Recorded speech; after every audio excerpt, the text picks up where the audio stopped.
খুলনা থেকে আমাদের সঙ্গে সরাসরি যোগ দিচ্ছেন সহকর্মী আমিরুল ইসলাম। আমির, শিক্ষকদের কর্মবিরতিতে কি প্রভাব পড়েছে বিদ্যালয়ে জানাবেন।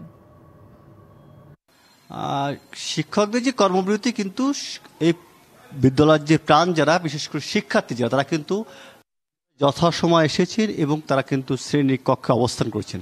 আমরা দেখেছি বিভিন্ন জায়গাটায় যেটা ছিল যে শিক্ষার্থী যেমন ক্লাসে অবস্থান করেছেন, সরকারি প্রাথমিক বিদ্যালয়ে অনুরূপভাবে শিক্ষক যারা ছিলেন তারাও কিন্তু তাদের সঙ্গেই অবস্থান করছেন।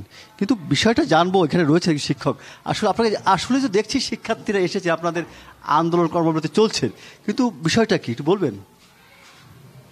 বিষয়টা হলো আজকে সারা বাংলাদেশ থেকে লাগাতার পূর্ণ দিবস কর্মবিরতি চলতেছে এবং সেই ক্ষেত্রে কোমলমতি শিক্ষার্থীরা বিদ্যালয়ে তারা আসবে, কিন্তু শিক্ষকরা তাদের যে স্বাভাবিক যে কাজটা অর্থাৎ পাঠদান কর্ম তারা এটা থেকে বিরত থাকবে এবং শিক্ষার্থীরা বিদ্যালয়ে আসবে এবং তাদের নিজস্ব যদি কোনো পড়ালেখা থাকে তাহলে সেটা করবে। কিন্তু এই ক্ষেত্রে আমাদের শিক্ষকরা তাদের কোনো রকমের স্বাভাবিক যে কাজ অর্থাৎ পাঠদান এটা থেকে বিরত থাকবে।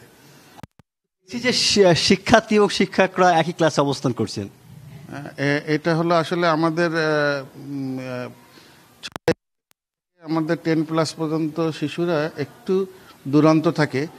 এদের ক্লাসে যদি শিক্ষক না থাকে তাহলে একটা হই হুল্লা কিংবা একটা দুর্ঘটনা, এই জন্য শিক্ষকদেরকে তারা ক্লাসে অবস্থান করবে, পাঠদান কর্মকাণ্ড থেকে তারা বিরত থাকবে, কিন্তু শিক্ষার্থীদের যেন দুর্ঘটনা না পড়ে এই জন্য প্রত্যেক শ্রেণী কক্ষেই একজন শিক্ষক যার যার মানে দায়িত্বে সে নিয়োজিত থাকবে, যেন এরা বিশৃঙ্খলা সৃষ্টি না করে।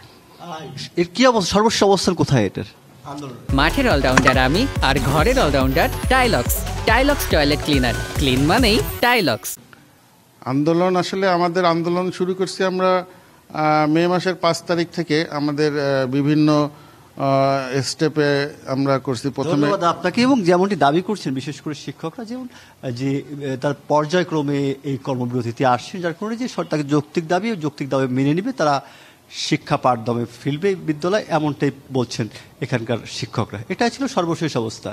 ধন্যবাদ আমিরুল ইসলাম।